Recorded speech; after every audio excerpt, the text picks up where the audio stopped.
Molo, I am Aona Minentle and welcome to my channel. I'm so excited to be saying those words after so many months of being gone. If you are new to this channel and you are wondering, should I join, should I subscribe, should I be part of this? This is what you need to know. Around here, we do lock content, career content, and content about anything that we're curious about because we are a curious bunch over here. So if that is you, click the subscribe button and switch on your notifications and you will be notified every time I post a new video, which will be very regular from now on. I will now be posting every Monday and Thursday. Yes, we now have a schedule. So nje angiyindawo. I'm not going anywhere and I don't want you to go anywhere too, honey. Please stay with me, okay? So please subscribe. And if you are already part of the Curious Gang, welcome home. Hello. I miss you and thank you for sticking around. Thank you for riding with me when I was gone for a bit. But this video, as you can see, is all about a life update, telling you guys what I've been up to while I was away. And so yeah, we have some exciting news to catch up on, and it all starts with the fact that I resigned. So whoever's been around, if you've been around since the beginning of my channel, you will know that I was in recruit tech / ed tech for social impact, and I was very passionate about it. But you know, there were some developments where I started to really think about the long-term impact of my career and where exactly I wanted to see myself in the next 5 to 10 years and what milestones I had to basically check off to be able to get there. And it was not necessarily going to be achieved with me staying in social impact. So unfortunately, I had to let, a dream come true eventually go. So obviously, since I haven't continued my career in social impact, that means that I've had to make a career pivot.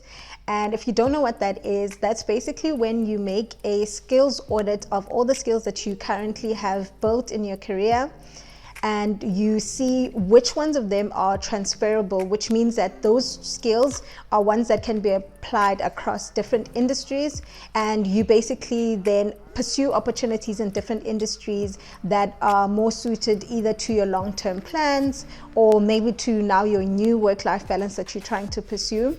And you basically have this backup of evidence that you are able to, thrive in that environment because you can either get the job done or you are curious enough to learn and grow.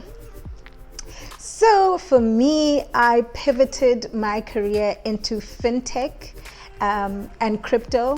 So I am now in crypto payments and I am so excited. It's been such an interesting time so far. I've learned so much already.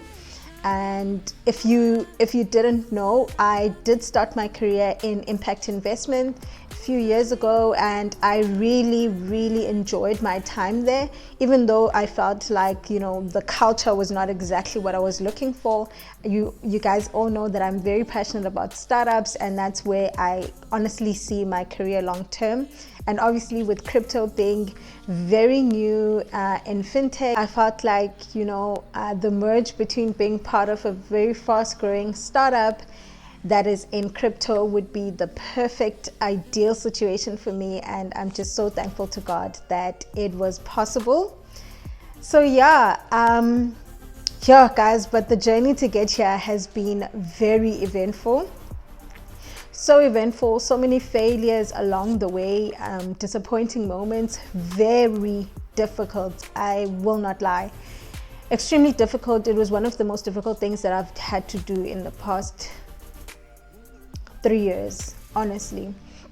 But I'll tell you all about it with videos to come because there was challenges, there was disappointments, and there was straight up nonsense, which I honestly, if you are currently looking to either make a career pivot or you are currently in the job seeking market where you are trying to get into another opportunity, I really want to tell you guys about these things that I went through, just so you are aware, because I think I was very naive.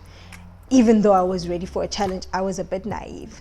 But I want to tell you guys a little bit more about like when I resigned, why I decided to resign, and what are the sort of the things that led me to that point and to that decision.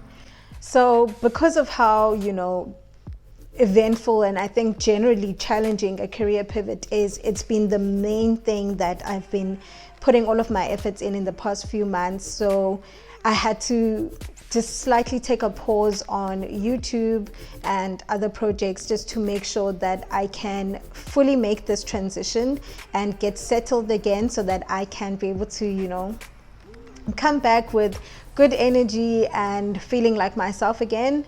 So my initial plan was to always be in payments or in fintech by this time this year, which is around the end of the year of this year.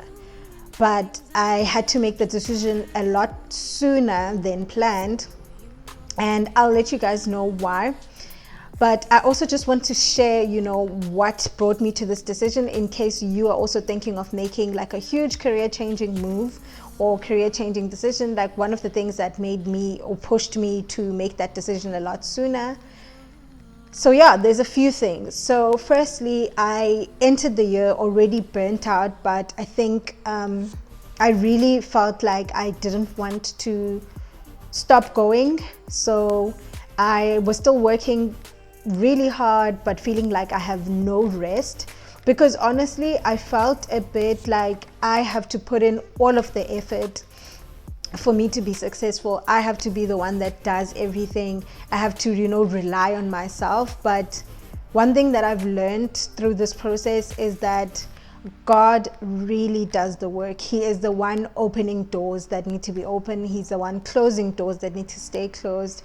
He's the one really taking care of me. He's the one listening to all of my prayers and the desires of my heart. So I have to know how much that I can do and honestly leave the rest up to him. It's not okay for me to be pushing through burnout just because I think if I don't submit one more thing, it won't happen. There's no such thing. God can do so much more than we can even think, imagine, or even dream. So as much as I obviously want to work hard and I believe in hard work, but I no longer believe in the toxic work culture that I had built for myself of working through burnout.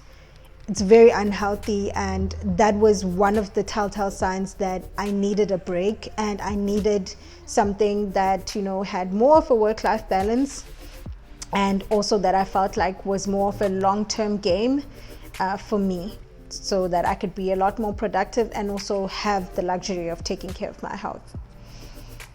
Two, the next thing is very similar to the previous one, but that I was ignoring my own boundaries. Like I was no longer using my boundaries because I felt like I could not let people down. I could not let down my team. I could not let down everyone on my YouTube. I couldn't let down the dreams that I had for myself, but I was not protecting the value and the worth within myself. Like I was no longer seeing that I'm the only person that can make those things happen. I'm the only person that, I'm the magic. The magic is within me. So I have to actually take care of myself. I have to use my boundaries and not feel guilty about them. So when I started going into that phase, I started noticing that I'm actually a bit too desperate to, I don't even know what I can say I was desperate for, honestly. Holding on to what, for what, not protecting myself and not being kind to myself just because I wanted to do exceptionally good for everyone else, because I was placing my value or my affirmation on the fact that I can do a good job. Yeah, so that the fact that I was now developing a bad relationship with my own value with my work was a telltale sign that I actually needed to re-establish boundaries. For example, guys, I was actually shooting a video that I was going to post that I didn't end up posting it, but I was actually shooting that video after I had just left the hospital due to stress and allergy related issues. And I was still pushing through. Like, I had just left the hospital that morning. I was not even fully recovered, but I was telling myself that I have to push through. I've gotten commitment from other people for the video and the venue host, so I can't let them down. But I was actually letting myself down. It was just not good for me, but I still wanted to push through. So yeah, number two telltale sign that I needed to make a very serious commitment to myself and also reestablish what my goals were. Number three, I was starting to be very easily influenced, especially negatively. I was basically relying a lot on results instead of the process. If the process felt bad but the results were good, I was still happy with that, which was not good at all because it didn't add, any energy towards me. Like, it was very easy for me to feel like any small challenge was very overwhelming because I was already feeling overwhelmed, overworking through burnout. And yeah, the fact that I couldn't feel like I could rise up to a challenge was also a telltale sign that I actually probably need to take a step back and resign and start looking at my own dreams and my own goals and see how I can work towards those in a way that still works for me. Yeah, how did I get into fintech and crypto? So I've always been interested in being in payments. I've always wanted a career in payments. So if you guys don't know, I had actually started my career in impact investment years ago, which is where basically a fund or a company manages a fund, right? Where either they have a particular mandate of where exactly they are going to be investing, and all of this is basically for social impact. So I've always had the background in social impact and a little bit of finance as well. So me going into payments is not completely out of the blue. But one thing that I wanted to do is that I wanted to go into something a lot more relevant for now, and also a lot more fast-paced, like being in startups. You guys know I'm very passionate about startups. So when I started this year, there were a few things that I'd set up for myself to be able to make this move. Like I said, it was initially supposed to be a lot later in the year, but situations made it mandatory that I make the decision a lot sooner.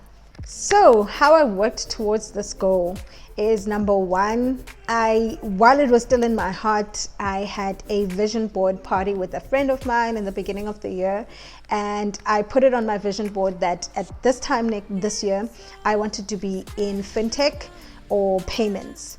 And I had a couple of companies that I was pretty sure that this is where I want to be, because they predominantly operate in the African landscape or in Africa. So that was initially my goal, that I wanted to be there. The second thing that I did was really speaking to people in my life that had a little bit more experience than me and who knew me and who had a little bit of experience with working their way towards, very influential roles in their career, just to sort of let them know how I was feeling, to also confirm the decision that I was making, that it wasn't irrational, that I was actually working towards a solid plan. Sometimes it's important for you to be able to get a sounding board, or it's really helpful to get a sounding board with other people that have experience, because then it takes you out of that biased thought process that you've been going through by yourself, and they can make you see other things as well that you might have ignored. So yeah, like through those conversations, I started to see that I don't even have the language to speak about what I want to do. So obviously I identified gaps in my knowledge that I actually needed to read a little bit more, and I needed to actually be fully involved, like make actions towards this goal now that, I've set it in my heart to do it. Another thing that I did was make connections on LinkedIn with people that were already in that industry. So in fintech, especially the companies at the time that I thought I wanted to join. This was still very early days. I haven't even left my previous work. I'm still there, and I'm just making these small movements towards, having this big project in front of me. Another thing I started identifying as well, where now that I've identified some gaps in my knowledge, I started identifying, where I can find, courses that I can read up on, just to also develop more of the language and also the skills, to be able to discuss, different things in the industry. So that was also I think that added a lot of energy towards me and also affirmed my decision to make me feel like, okay, this is the right decision for me, because I'm not bored. Another thing that picking up these courses helps with is being able to have these conversations with interviewers. And I'll get into more of the interview process. But it gets you, in that situation where you are mentally prepared to have an interview in the style of a conversation instead of, answering word for word, which really sets you apart and is one of the main reasons why people want to continue the conversation, which is getting you part of the team. But yeah, guys, I have a lot more to share about what I've learned through this process, and I'll be sharing that in a number of videos coming from now. Yeah, like for now, I just wanted to let you guys know that I am back and this is what I'm doing. I'm now in crypto payments. Very interesting space to be in that. So please stick around. Please do like this video and leave a comment down below, just to say, hello, hello. And please do let me know what else you would like to see going forward. I am so glad to be back, and okay, thank you for watching.